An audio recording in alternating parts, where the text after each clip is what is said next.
তুমি ছাড়া আমাদের কেউ নাই, কেউ নাই গো আল্লাহ। আমি ছাড়া তোমার কোটি কোটি বান্দা আছে গো মালিক, কিন্তু তুমি ছাড়া আমাদের কোনো প্রভু নাই গো আল্লাহ। তুমি যদি ফিরায় যাওয়ার কার কাছে যাবো গো মালিক? এতদিন নামাজ পড়ি নাই, বুঝি নাই তোমার উপরে 5 ওয়াক্ত নামাজ ফরজ গো যুবক। তুমি যদি নামাজকে ছেড়ে দেও জেনে বুঝার পরেও, আল্লাহ রাব্বুল আলামিন কোরআনে বলেন, আল্লাযীনা আমানু বিআয়াতিনা ওয়া কানু মুসলিমিন। মুমিন তো তারা যাদের কাছে আমার কোরআনের আয়াতগুলো পৌঁছলো, তাফসীরগুলো তারা শুনলো, ব্যাখ্যাগুলো তারা বুঝলো, তারপরেও ওই আয়াত থেকে মুখ ফিরায় নিল। কিয়ামতের ময়দানে আমার আল্লাহ তোমাকে জিজ্ঞাসা করবেন, ও বান্দারে, তোমার কাছে যে আমার আয়াতের তাফসীরগুলো তোমাকে বলা হয়েছিল, তোমাকে শোনানো হয়েছিল, তুমি বান্দা তো মানো নাই, কি করছো? মুখ ফিরায় নিছো। মাহফিলে বৈশা শুনছো নামাজ সরক করলে কাফের হয়ে যায়, কিন্তু তুমি তারপরের দিনেও যখন হাইয়া আলাস সালাহের ডাক দিছে, হাইয়া আলাল ফালাহের ডাক দিছে, তুমি তোমার কাজের দিকে ব্যস্ত হয়ে গেছো। আল্লাহ সেদিন বলবেন, যেদিন ওই কিয়ামতের ময়দানে আল্লাহ ছাড়া কারো কোনো ক্ষমতা থাকবে না, আল্লাহ বলবেন, বান্দারে লিমানিল মুলকুল ইয়াউম, পৃথিবীর বাদশারা কোথায়? পৃথিবীর রাজত্ব কোথায়? পৃথিবীর এমপি মন্ত্রী এত ক্ষমতা যাদের ছিল তারা কোথায়? নাই নাই নাই। আজকের এই কঠিন ময়দানে কেউ নেই, শুধুমাত্র রাজত্ব আমার, লিল্লাহিল ওয়াহিদুল কাহ্হার। ওই দিনের রাজত্ব শুধুমাত্র কার? আরো জুড়ে বলি কার? আরো জুড়ে বলি কার?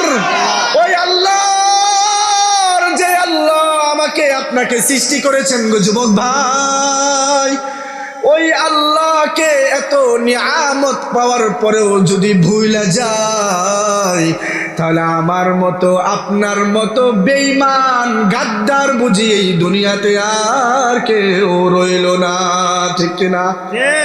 আর কেউ রইল?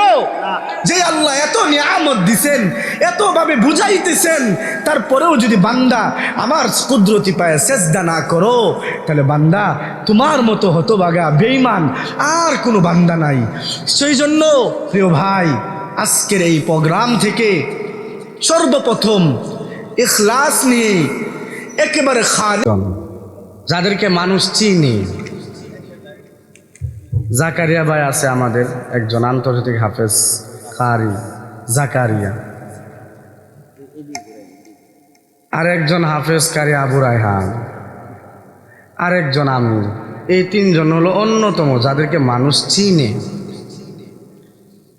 তো 23 কোটি মানুষের মধ্যে আপনি যদি 10 জন আন্তর্জাতিক হাফেজও ধরেন, তাহলে কি বোঝা যায়? কোটিতে কমপক্ষে একটা ছেলে, কোটিতে একটা ছেলে যাকে আল্লাহ তাআলা বিশ্বসেরা হাফেজ হিসাবে কবুল করেন।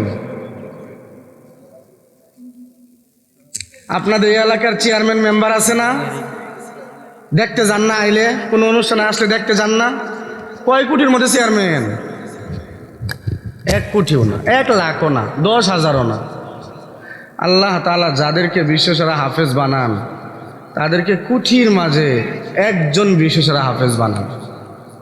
তাদের সম্মান কতটুকু? তারা আমাদের এই সোনার বাংলাদেশের লাল সবুজের পতাকাকে পুরা পৃথিবীতে তুলে ধরেন। যেখানে বাংলাদেশের যেমন সেরা একজন হাফেজ যান, পুরা পৃথিবী যতগুলো মুসলমান কান্ট্রি আছে, প্রত্যেক কান্ট্রি থেকে একজন সেরা হাফেজ আসেন। ওইখানে প্রায় 100-150 হাফেজ কোরআনদের মাঝে প্রতিযোগিতা হয়, প্রত্যেকের দেশের সেরা। তো 150 হাফেজ 150 দেশের কি সেরা হাফেজ, তাদের মাঝে পুরা পৃথিবীতে একজন হয় বিশ্বসেরা হাফেজ। আল্লাহু আকবার বলবেন না? এই একজনের মধ্যে আমি হলাম আপনাদের ময়মনসিংহের ফুলবাড়িয়া থানার ইচাইল গ্রামের। আমি তিনবার বিশ্বজয় করছি। বাংলাদেশে একসাথে 3বার বিশ্বজয় করা ফার্স্ট হওয়া এটার কারো রেকর্ড নাই। খোঁজ নিয়ে আপনারা দেখতে পারেন যারা ইউটিউব বুঝেন। তো আমাদের কারি আবু রায়হান ভাই আসতেছেন, ওনাকে দেখবেন, ওনার জবান থেকে গজল শুনবেন, তেলাওয়াত শুনবেন, তারপর আখিরি মুনাজাত করে তারপর বাসায় যাবেন। ঠিক আছে তো ইনশাআল্লাহ? তাহলে আমি অল্প সময় বয়ান করি, বয়ানের পরে ইনশাআল্লাহ তেলাওয়াত করব। যে কিছু কথা আমি আপনাদের উদ্দেশ্যে বলবো, আল্লাহ তাআলা যেন আমাকে প্রথমে আমল করার তৌফিক দান করেন, তারপর আপনারা প্রত্যেকেই এই কথাগুলোর উপর আমল করার তৌফিক আল্লাহ যেন আপনাদেরকে দান করেন। সকলে বলি আমিন। সাউন্ড আরো বাড়ান।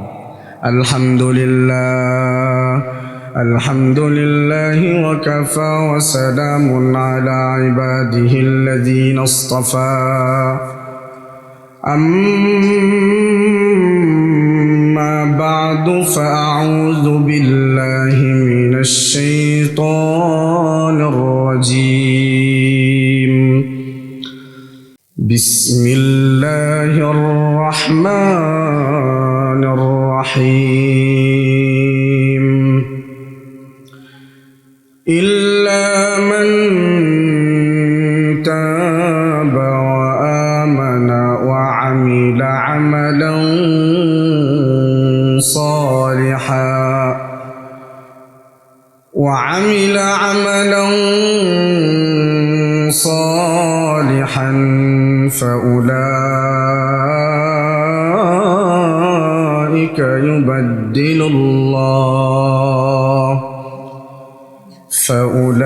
فأولئك يبدل الله سيئاتهم حسنات وكان الله غفورا رحيما. وقال رسول الله صلى الله عليه وسلم: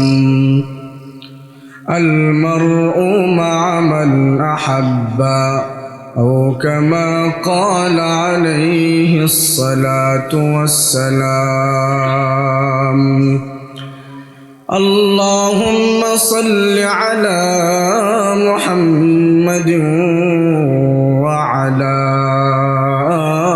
آل محمد كما صليت على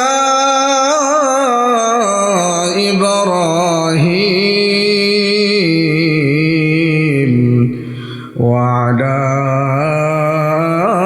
آل إبراهيم إنك حميد مجيد. اللهم بارك على محمد وعلى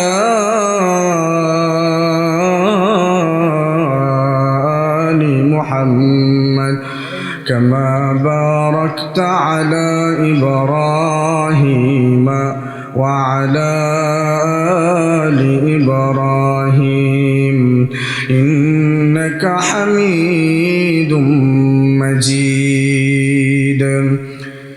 بلغ العلا بكماله كشف الدجى بجماله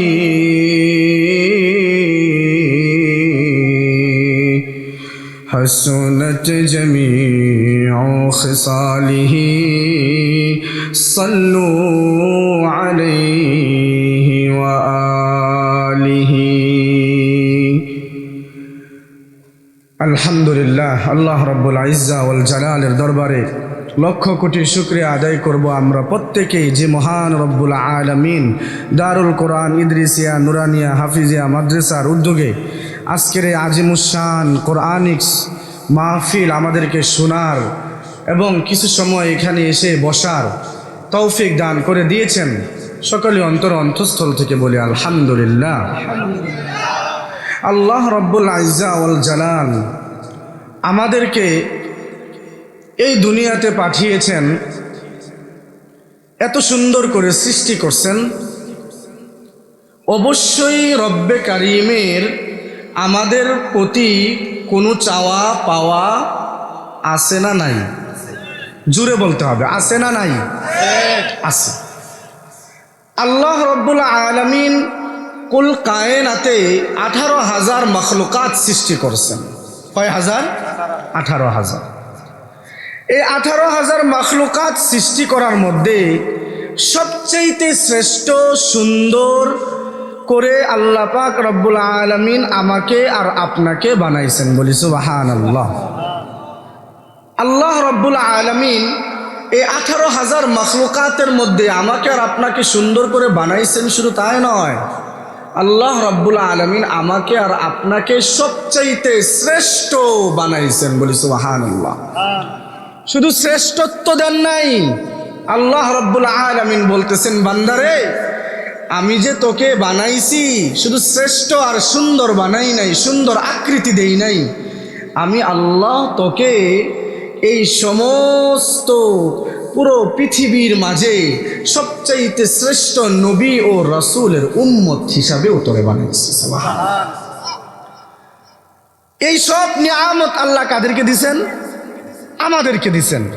পৃথিবীতে সৃষ্টির লগ্ন থেকে হযরত আদম আলাইহিস সালাম থেকে নিয়ে শেষ নবী তাজদার মদিনা মুহাম্মদুর রাসূলুল্লাহ সাল্লাল্লাহু আলাইহি ওয়াসাল্লাম পর্যন্ত কোন রিওয়ায়াতে আছে 1.25 লক্ষ, কোথাও আছে 2.5 লক্ষ নবী ও রাসূল এই দুনিয়াতে আল্লাহ পাক রব্বুল আলামিন প্রেরণ করেছেন।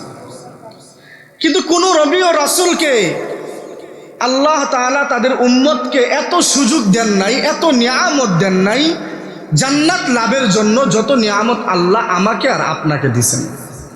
সুবহানাল্লাহ বলবেন না? আল্লাহ রব্বুল আলামিন কোরআনে বলতেছেন, ওয়ামা খালাকাতুল জিন্না ওয়াল ইনসা ইল্লা লিয়াবুদুন। বান্দারে আমি আল্লাহ যখন তোমাকে সৃষ্টি করেছি অবশ্যই একটা নিয়ত, একটা আশা তোমার উপর করেছি এবং একটা আশা নিয়েই তুমি বান্দাকে সৃষ্টি করেছি। শুধু সৃষ্টি করি নাই রে বান্দা, অপর আয়াতে আল্লাহ বলেন, লাকাদ খালাকানাল ইনসানা ফি আহসানি তাকওয়িম। বান্দারে আমি আল্লাহ তোমাকে যখন বানাইছি পৃথিবীর 18,000 মাখলুকাতের চাইতে সবচাইতে সুন্দর আকৃতিতে বানাইছি। শুধু আর সুন্দর আকৃতিতে বানাই নাই, তোমাকে সর্বোত্তম করে বানাইছি। সবচাইতে সুন্দর চেহারা দিছি তোমাকে, সুন্দর চেহারা দিছি, সুন্দর জবান দিছি, সুন্দর 2খানা চোখ দিছি। শুধু চোখের জায়গায় চোখটা কেমন দিছি, যেইখানে চোখটা দরকার ওইখানে চোখ দিছি, যেইখানে নাকটা দরকার ওইখানে নাক দিছি, যেইখানে জবানটা দরকার সেইখানে আমি আল্লাহ তোমার জবানটা ফিট করে দিছি, যেখানে হাতটা দরকার সেখানে তোমার হাত দিছি, যেখানে পাটা দরকার বান্দা তোমাকে সেইখানে পাটা ফিট করে দিছি। বান্দা চোখ 2টা দিছি তোমাকে। এই দুনিয়াটা আমি আল্লাহ কত সুন্দর করে সৃষ্টি করেছি। 7 আসমান সৃষ্টি করেছি, 7 জমিন সৃষ্টি করেছি। ওই সুন্দর সৃষ্টিগুলো তুমি চোখে দেখবা, আমার নিয়ামত দেখে দেখে আমি আল্লাহকে চিনবা, আমি আল্লাহকে ডাকবা, আমি আল্লাহকে তুমি বেশি বেশি স্মরণ করবা। তোমার জবানটা দিছি কেন? খারাপ কথা বলার জন্য? জুড়ে বলেন, খারাপ কথা বলার জন্য দিছেনি? না না না বান্দারে, তোমার জবানটা দিছি বেফাহেশা কোনো কথা বলার জন্য নয়। তোমার জবানটাকে আমি দিছি তুমি এই জবান দিয়ে আমি আল্লাহকে আল্লাহ আল্লাহ বলে ডাকবা, এই জন্য তোমার জবানটা দিছি তুমি এই জবান দিয়ে আমার রাসূলকে ডাকবা, এই জন্য তোমার জবানটা দিছি এই জবান দিয়া তুমি মানুষকে ভালো কাজের দিকে ডাকবা, তুমি এই জবান দিয়ে কোরআন পড়বা, তুমি এই জবান দিয়া আমি রব্বে কারিমকে সুবহানা রব্বিয়াল আ'লা বলে ডাকবা। তোমার হাত দুইটা দিছি হাত দিয়ে ভালো কাজ করার জন্য, খারাপ কাজ করার জন্য নয়। তোমার দুইটা পা দিছি, তোমার দুইটা পা দিয়ে তুমি ভালো কাজের দিকে অগ্রসর হবা, অপরকে ভালো কাজের দিকে ডাকবা। এই জন্য এই যে এত নিয়ামত দিয়ে আমি তোমারে বান্দাইছি রে বান্দা, তুমি বান্দা এত নিয়ামত পাওয়ার পরেও যদি আমি আল্লাহর ইবাদত না করো, আমি আল্লাহরে স্মরণ না করো, আমি আল্লাহরে ভুইলা যাও রে বান্দা, তাহলে মনে রাখো তোমার দুনিয়াতে থাকাকালীন তুমি যতদিন দুনিয়াতে বাঁচবা, আমি আল্লাহর নিয়ামত যদি তোমার উপর থেকে উঠাইয়া নেই, তুমি বান্দা দুনিয়াতে ভালো থাকতে পারবা না। ঠিক কিনা? আল্লাহ রাব্বুল আলামিন যদি আমাদের উপর থেকে তার রহমত বরকত উঠায় নেন, দুনিয়াতে ভালো থাকা যাইব?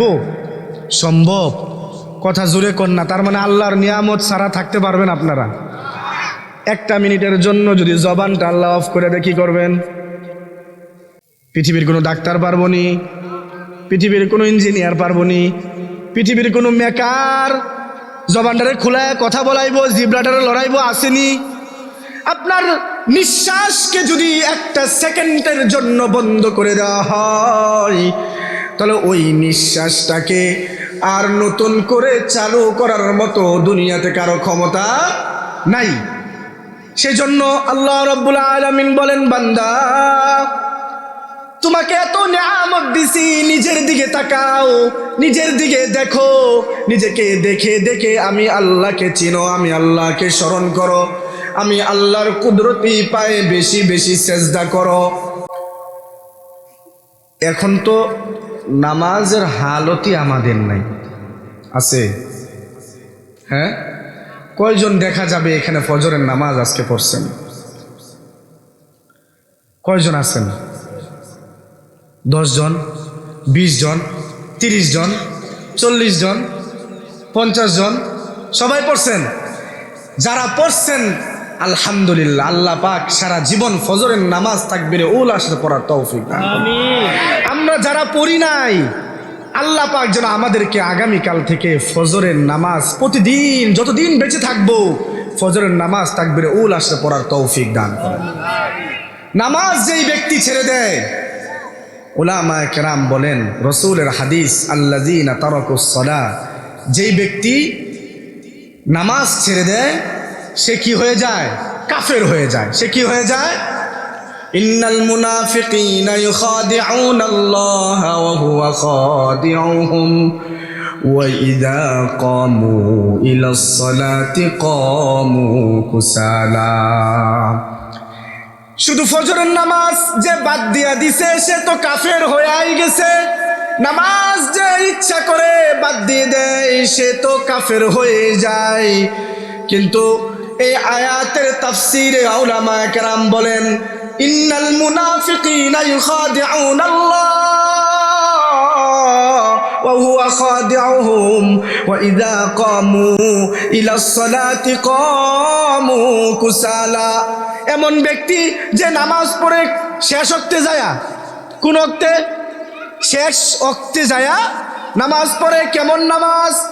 আল্লাহু আকবার কোন রকম বলে, দ্রুত কেরাত পড়ে, দ্রুত তসবিহ পড়ে, কোন রকম নামাজটা শেষ করে শুধুমাত্র কি বুঝাইলো? নামাজ পড়ছি। আল্লাহ বলতেছেন এমন নামাজের আমার প্রয়োজন নাই, এমন নামাজের আমার দরকার নাই। নামাজ যেভাবে পড়তে হবে ওইভাবেই পড়তে হবে, যেমন ভাবে আমার রাসূল নামাজ পড়ছেন। বলেন সুবহানাল্লাহ। আমার সাহাবীরা যেভাবে নামাজ পড়ছেন সেইভাবেই নামাজ পড়তে হবে। আপনি যখন সাহাবীদের মতো নামাজ পড়তে পারবেন, আপনার জীবনের রংটা হবে সাহাবীদের জীবনের রঙের মতো। আমার আপনার দাড়িটা হওয়া দরকার সাহাবীদের দাড়ির মতো। প্রিয় ভাই, প্রিয় যুবক ভাইদেরকে বলতেছি, আমাদেরকে দাড়ি রাখলে সুন্দর লাগে কি লাগে না? আমাদের হুজুরদেরকে, উলামায়ে কেরামদেরকে দাড়ি রাখলে খারাপ লাগে?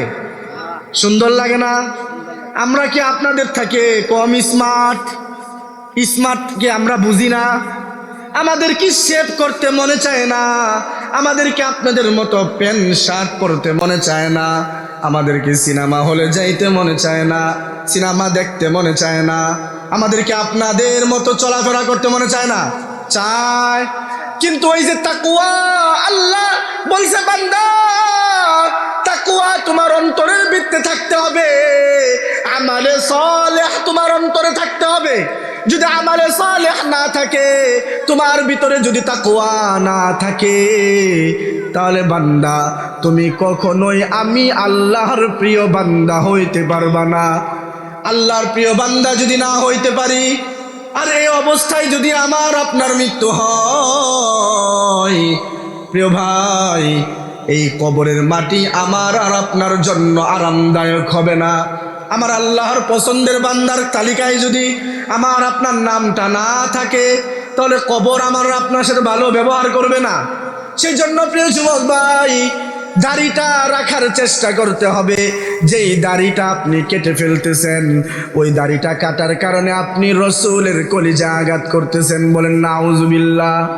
প্রতি সপ্তাহে যে যায়া কি করেন, সেভ করেন, চাষেন, ওই চাষাটা কিন্তু আপনি শুধু ব্লেড দিয়ে নিজের গালে চাষা দিচ্ছেন না, এটা আপনি এই দাড়িগুলো যখন কাটতেছেন, আমার রসুল বলেন যে ব্যক্তি দাড়ি কাটলো, আমার সুন্নত কাটলো, ওই ব্যক্তি আমি নবীর কলিজাটাকে চিরচির করে কেটে গেল। বলেন নাউজুবিল্লাহ। নবীজিরে কষ্ট দেওয়া যাইব? কষ্ট দেওয়া যাইব? এত আওয়াজ কম কেন? কষ্ট দেওয়া যাবে না।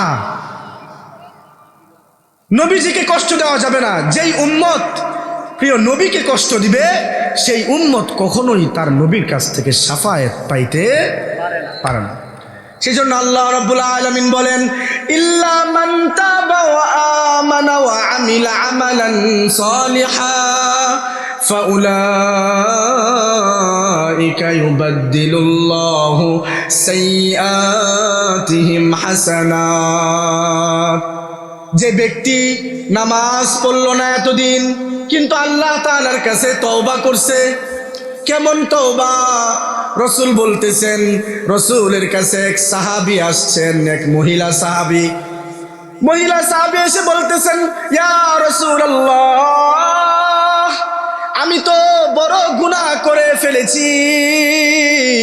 রসুল বলতেছেন, আমার সাহাবী কখনো গুনাহ করতে পারে না। ওই মহিলা আবার বলতেছেন, ইয়া রাসূলুল্লাহ, আমি গুনাহ করে ফেলেছি। রসুল বলতেছেন, না না না, আমার সাহাবী গুনাহ করতে পারে না। রসুলকে ওই মহিলা আবার বলতেছেন, ইয়া রাসূলুল্লাহ, আমি আপনার সাথে মিথ্যা বলতেছি না, আমি এমন এক গুনাহ করেছি যেই গুনাহের কারণে আমার মনে হচ্ছে এই দুনিয়াতে এই গুনাহের কোনো মাফ হয়তো নাই। রসুল বলতেছেন, কি গুনাহ করছো? ওই সাহাবী বলতেছেন, ইয়া রাসূলুল্লাহ, এমন এক গুনাহ করেছি গো রসুল, ওই গুনাহ থেকে আপনি ছাড়া আমাকে আর কেউ মাফ করাইতে পারবে না। ওই সাহাবী ভয়ে ভয়ে লজ্জায় রসুলের সামনে বলতেছেন, রসুল, আমি তো গুনাহ করেছি, আমি বিবাহিত, পরকিয়া করেছি, শুধু তাই নয়, আমি তো গর্ভবতী হয়ে গেছি। বলেন নাউজুবিল্লাহ। গর্ভবতী হয়েছি, শুধু তা নয়, কি করেছি? আমার পেটের মধ্যে একজন শিশু বাচ্চা আছে, আমি অন্তঃসত্ত্বা হয়ে গেছি। রসুল নিজ দিকে তাকায় বলতেছেন, হে সাহাবী, তুমি তো গুনাহ করেছো, কিন্তু পেটে যেই শিশু আছে সে কি গুনাহগার? না, সে তো গুনাহ করে নাই, তার তো কোনো দোষ নাই। তাহলে তুমি কি করো? তুমি বাসায় ফিরে যাও।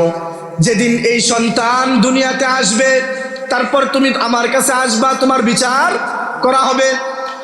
সাহাবী ওইখান থেকে রসুলের কাছ থেকে বাসায় চলে যায়। দিন পার হইতে হইতে যখন 10 মাস পার হয়ে যায়, ওই সন্তান দুনিয়াতে আসে। দুনিয়াতে আসার পরে ওই সাহাবী আবার রসুলের কাছে আসেন, ইয়া রাসূলুল্লাহ, এই যে সন্তান দুনিয়াতে আসছেন, এবার আপনি আমার বিচার করে দেন। ওই সাহাবীকে রাসূলুল্লাহ বলতেছেন, না, এই শিশু বাচ্চার রিজিক তোমার বুকের স্থনে আল্লাহ রব্বুল আলামিন দিয়ে রাখছেন। কমপক্ষে 2 বছর তুমি দুধ খাওয়াও, লালন পালন করো। এই সন্তান যখন বড় হবে তখন তুমি আমার কাছে আসবা, তোমার বিচার করা হবে। ওই সাহাবী আবার চলে গেছেন। 2 বছর পরে ওই সাহাবী আবার রাসূলের কাছে আসছেন। ওই রাসূলের কাছে সাহাবী আসার পরে রাসূল বলতেছেন, ওই সাহাবীকে রাসূল বলতেছেন, কতটুকু বড় হয়েছে? বলতেছে, ইয়া রাসূলুল্লাহ, আপনার সামনেই তো আছে, আপনি দেখেন কতটুকু বড় হয়েছে, নিজের হাতে ভাত খাইতে পারে। রাসূল বলতেছেন, তাহলে আজকে তোমার বিচার করা হবে। পাশের সাহাবীদেরকে ডাক দিয়ে বলতেছে, এখানে একটা গর্ত খোঁড়াও, গর্ত খুঁড়ে এই সাহাবীকে এইখানে ফেলে দাও। ফেলে দিয়ে এই জিনাকারীর যেই শাস্তি, পাথর মেরে তাকে হত্যা করা, তাকে সেই শাস্তি দাও। এমন ভাবে পাথর মারো, কোরআনের যেই বিধান আল্লাহ রব্বুল আলামিন বানায় দিয়েছেন। ওইখানে গর্ত খোঁড়া হলো। ওই সাহাবীকে গর্তের ভিতরে ফেলে দেওয়ার পরে সাহাবীরা প্রত্যেকে কি মারতেছেন? পাথর মারতেছেন। একে একে পাথর মারতে মারতে তার মাথা থেকে রক্ত গড়ে গড়ে পড়তেছে শরীর বেয়ে। এক সাহাবী আসছেন, বড় একটা পাথর নিয়ে ওই মহিলার মাথার মধ্যে মারছেন। মারার সাথে সাথে মহিলার মাথাটা ফেটে যায়।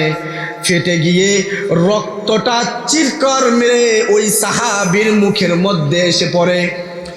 ওই সাহাবী রাগান্বিত হয়ে গেছেন এবং বলতেছেন, আল্লাহ,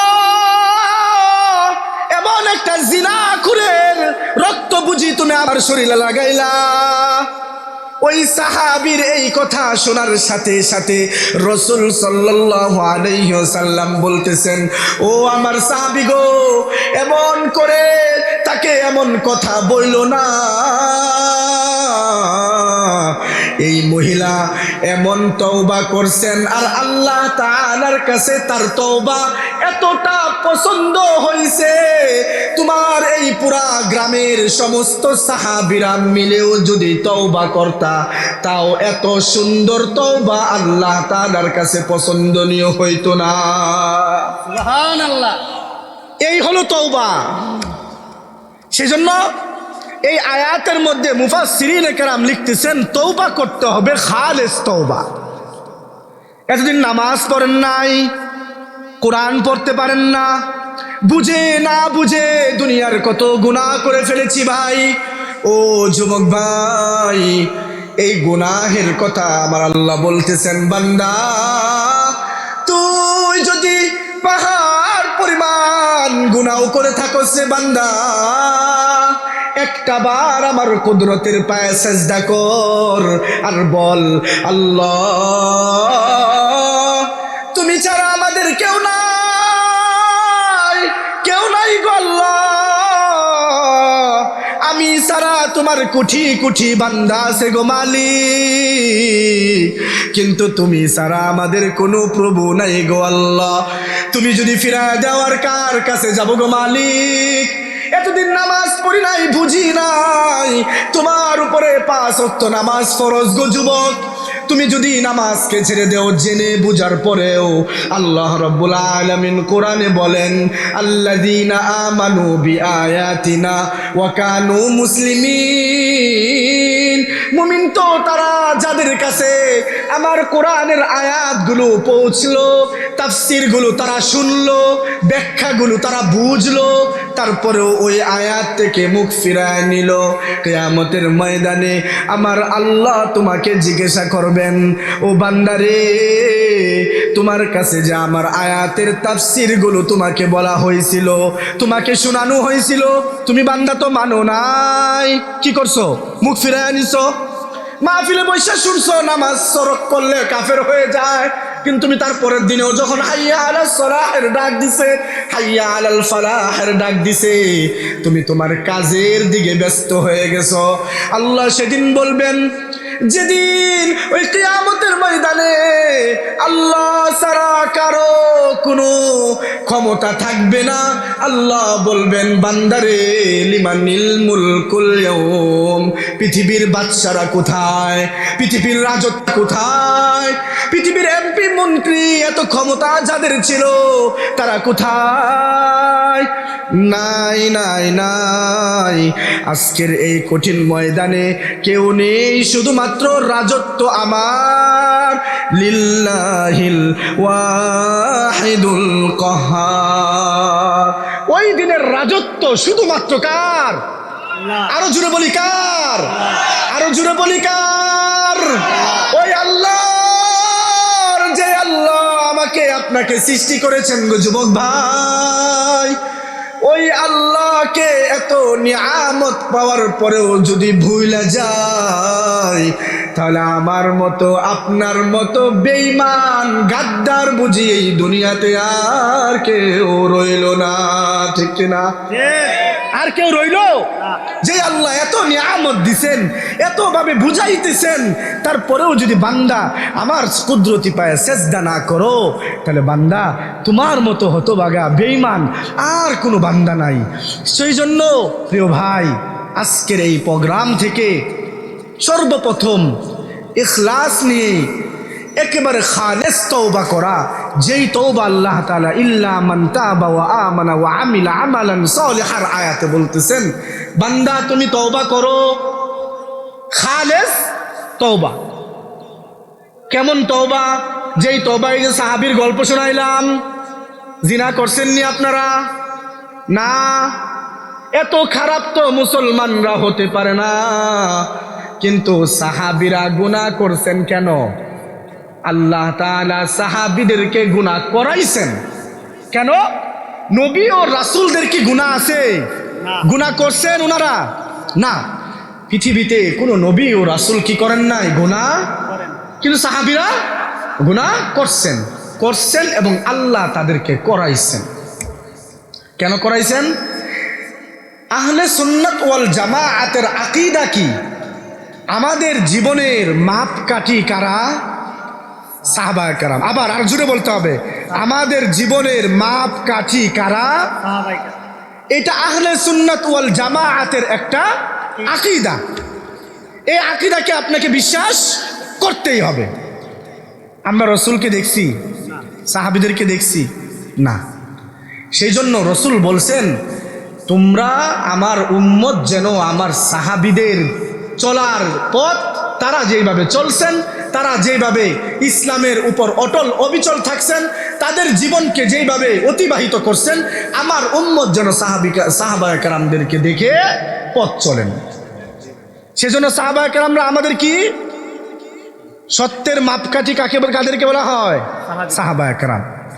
সেজন্য সাহাবায়ে কেরামের মতো আমার আপনাকে তওবা করতে হবে। যেমন তওবা এই সাহাবী জিনা করার পরেও তওবা করার পরে আমার আল্লাহ কতটা খুশি হয়েছেন, কতটা বিনয়ী ছিল, সেই তওবার মাঝে কতটা ইখলাস ছিল যে তওবা করার পরে জিনা করার মতো গুনাহ আমার আল্লাহ মাফ করে দিয়েছেন। সুবহানাল্লাহ। সেজন্য তওবা করতে হবে কার মতো? কার মতো? আরো জোরে বলতে হবে, তওবা করতে হবে কার মতো? জীবনটা কাদের মতো চালাইতে হবে ভাই? সাহাবায়ে কেরামদের মতো। আমার আপনার জীবনের রংটা কেমন হবে? সাহাবায়ে কেরামের মতো। আমার আপনার জবানের কথা কাদের মতো হবে? সাহাবায়ে কেরামের মতো। আমার আপনার জীবনের চলার পথটা কেমন হবে? সাহাবায়ে কেরামের মতো। তো এই তওবা, খালেস তওবা, যারা নামাজ পড়েন নাই, গোপনে প্রকাশ্যে, বুঝে না বুঝে গুনাহ করছেন, আজকের এই প্রোগ্রাম থেকে আমরা প্রত্যেকে খালেস তওবা করব। ঠিক আছে তো ইনশাআল্লাহ? সাথে সাথে আমারে সালেহ করতে হবে। তওবা করলাম, আগামীকালকে থেকে আবার গুনাহ শুরু করে দিলাম, রব্বে কারীমের কাছে বলতে হবে, মালিক তওবা বারবার করি, আবার নির্লজ্জের মতো তওবা ভঙ্গ করি। তুমি তো জানো আমি এমন এক বান্দা যে গুনাহ করতে পছন্দ করি, কিন্তু তুমি আল্লাহ গুনাহ করতে, গুনাহ মাফ করতে পছন্দ করো। আমার আল্লাহ গুনাহ মাফ করতে পছন্দ করেন। সেজন্য যত গুনাহ আমি আর আপনি করি না কেন, সেটা যদি পাহাড় পরিমাণ হয়ে যায়, আল্লাহ বলতেছেন বান্দা মসজিদে আসো, কুদরতি পায়ে সেজদা করো, 2 রাকাত নামাজ পড়ো, তওবার নামাজ পড়ে আমি আল্লাহর কাছে 2 ফোঁটা চোখের পানি ফালাইয়া একবার বইলা তো দেখো, আল্লাহ আর জীবনে গুনাহ করব না, আল্লাহ আর জীবনে গোপনে প্রকাশ্যে বুঝেও এমন গুনাহ আমি করব না যেই গুনাহের দ্বারা তুমি আল্লাহ অসন্তুষ্ট হও, আল্লাহ আর নামাজ তরক করব না, আল্লাহ যেই নামাজ তরক করলে কাফের হয়ে যায়, এতদিন জানতাম না গো মালিক, আর নামাজ তরক করব না, তুমি আমাকে মাফ করে দাও, আজকের পর থেকে নামাজি হয়ে যাব। এই তওবা আল্লাহ তাআলার কাছে খালেস নিয়তে করতে পারবো তো ইনশাআল্লাহ? ইনশাআল্লাহ। এই তওবার পাশাপাশি আমালে সালেহ করতে হবে। কেমন আমল? যে আমল করলে আমার আপনার দুনিয়াটাও সুন্দর হয়, আখিরাতটাও সুন্দর হয়। হযরতে আলী রাদিয়াল্লাহু তাআলা আনহু বলেন, দুনিয়াতে চলার পথে সৎ সঙ্গী বানাও, এমন বন্ধু বানাও যেই বন্ধু তোমাকে সৎ কাজের দিকে ডাকবে। কার দিকে ডাকবে? সৎ কাজের দিকে ডাকবে। যেই বন্ধু তোমাকে অসৎ কাজ থেকে দূরে রাখবে, যেই বন্ধু তোমাকে ভালো কথা বলতে শিখাবে, যেই বন্ধু তোমাকে ভালো কাজের দিকে ডাকবে। হযরত আলী বলেন, ওই 2 বন্ধুর থেকে এক বন্ধু যেদিন দুনিয়া থেকে চলে যায়, ওই বন্ধু যেদিন দুনিয়া থেকে চলে যাবে, আল্লাহ তাআলা তার সাথে অবশ্যই ভালো ব্যবহার করবে, এবং ভালো ব্যবহার করার সাথে সাথে ওই বন্ধু আল্লাহ পাকের কাছে বলবেন, আল্লাহ তুমি ওই বন্ধুর সাথে ভালো আচরণ কইরো, যেই বন্ধু আমাকে তোমার পথে দুনিয়াতে থাকাকালীন ডাকতো, যেই বন্ধু তোমার থেকে আমাকে দূরে সরাইতো না, বরং তোমার নামাজের দিকে ডাকতো। সৎ সঙ্গী ছিল আমার, সবসময় ভালো জিনিস করতো, ভালো কথা বুঝাইতো, ভালো কথা বলতো, সৎ কাজের দিকে ডাকতো, অসৎ কাজ থেকে নিষেধ করতো, হারাম খাওয়া থেকে বাধা দিত, হালাল খাওয়াইতে বুঝাইতো, মদ গাঞ্জা থেকে বাঁচায় রাখতো, ঘুষ থেকে বাঁচায় রাখতো, সুদ খাওয়া থেকে বাঁচায় রাখতো। এমন বন্ধু ছিল মানে আজকে আমি দুনিয়া থেকে চলে আসছি, আমার সাথে তুমি যেমন সুন্দর ব্যবহার করছো, আমার বন্ধু যেদিন দুনিয়া থেকে চলে আসবে, তুমি আল্লাহ তার সাথেও সুন্দর ব্যবহার কইরো। বলেন সুবহানাল্লাহ। এক বন্ধু আরেক বন্ধুর জন্য কি করবে? মালিকের কাছে সুপারিশ করবে। ওই বন্ধু যেদিন দুনিয়া থেকে চলে যাবেন, হযরত আলী বলেন, এক বন্ধু যদি দুনিয়ার ওপার থাকে, আরেক বন্ধু যদি এপার থাকে, আল্লাহ তাআলা উভয়কে একত্রে মিলায়া দিবেন। মিলায়া দিয়া বলবেন, তোমাদের সম্পর্ক কিসের ছিল, কার জন্য ছিল? ওই বন্ধু বলবে, আল্লাহ আমাদের বন্ধুত্ব ছিল তুমি আল্লাহর রাজি সন্তুষ্টির জন্য। আল্লাহ বলবেন, বান্দারে তাহলে তোমরা 2 জনকে আমি আল্লাহ জান্নাতে দিয়ে দিলাম। সুবহানাল্লাহ। বাড়ির যায় কোয়েন সুবহানাল্লাহ। এখন সৎসঙ্গী বানাইতে হবে না অসৎ সঙ্গী? সৎসঙ্গী। সৎ বন্ধু বানাইতে হবে না অসৎ বন্ধু? সৎ। যেই বন্ধু মদখুর দিকে ডাকে, ওই বন্ধুরে বন্ধু বানান যাইব না। যেই বন্ধু নামাজ থেকে দূরে রাখে, এমন বন্ধু বানান যাবে না। এমন বন্ধু বানাইতে হবে প্রিয় যুবক ভাই, যেই বন্ধু তোমাকে আল্লাহর দিকে ডাকে, এমন বন্ধু বানাইতে হবে। পক্ষান্তরে কেউ যদি খারাপ বন্ধু বানায়, একটা কথা আছে না, সৎসঙ্গে সর্ববাস, অসৎসঙ্গে কেউ যদি খারাপ বন্ধু বানায়, ওই বন্ধু তাকে দুনিয়ার আল্লাহর থেকে চিনা থেকে, তাকে ডাকা থেকে, স্মরণ করা থেকে দূরে রাখবে, হারাম খাওয়ার প্রতি উদ্বুদ্ধ করবে, জিনা করতে সাহায্য করবে, উল্টা পাল্টা কাজ করতে সাহায্য করবে, অন্যের হক মাইরে খাওয়াইতে সাহায্য করবে। ওই বন্ধুর সম্পর্কে হযরতে আলী বলতেছেন, ওই দুই বন্ধু যেদিন মারা যাবে ওই বন্ধুদেরকে আল্লাহ জিজ্ঞাসা করবে তোমাদের সম্পর্ক কিসের জন্য ছিল। এক বন্ধু আরেক বন্ধুকে বলবে, আল্লাহর কাছে বিচার দিবে, মালিক এই বন্ধু আমাকে তুমি আল্লাহকে ডাকা থেকে দূরে রাখছে, তোমাকে ডাকতে দেয় নাই, তোমার মসজিদে গুলোতে গিয়ে নামাজ পড়তে দেয় নাই, তোমার আয়াত সমূহের কথার উপর চলতে দেয় নাই। আল্লাহ তুমি আমার সাথে যে খারাপ আচরণ করছো, তুমি আমার এই বন্ধুর সাথেও খারাপ আচরণ করো। হযরত আলী বলেন, পক্ষান্তরে সঙ্গে সঙ্গে আল্লাহ রাব্বুল আলামিন উভয়কেই জাহান্নামের আগুনে পাঠায় দিবেন। তাহলে কি বানাইতে হবে প্রিয় ভাই আমাদেরকে? সৎসঙ্গী, যেই সঙ্গী আপনাকে আমালে সালিহার প্রতি ডাকে, যেই সঙ্গী আপনাকে আমালে সালেহ সৎ আমল করার মতো বুঝ দিবে, ডাকবে, এমন সঙ্গী বানাবো তো ইনশাআল্লাহ।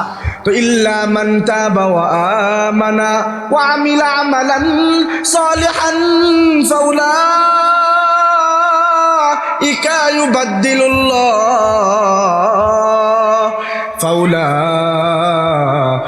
ইউবাদদিলুল্লাহু সাইয়্যাতিহিম হাসানাত।